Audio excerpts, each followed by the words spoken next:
आमे चलिलु बाबा बालंकेश्वर देवंकर जागर यात्रा देखिया पई। आपण भी आसंतु। पहुँची गले ना? हाँ पहुँची गलु आमे एबे। बाबा लो वीडियो हम गाड़ी ठीक जगह लगे दवा। चलंतु बुलिबा। बाबा गतिरे केते भीड़ मु कुआडे जीवी जानी पानी। कोलो अरे चलो चलो चलो चलो चलो।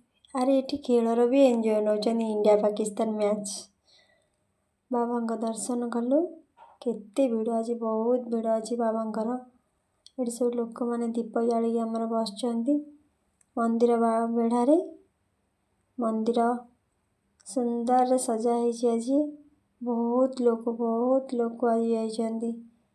आमे प्रसाद पाइलु एबे चलिलु घर को आसी भारी प्रसाद पाइकी। प्रसाद बहुत भल थी।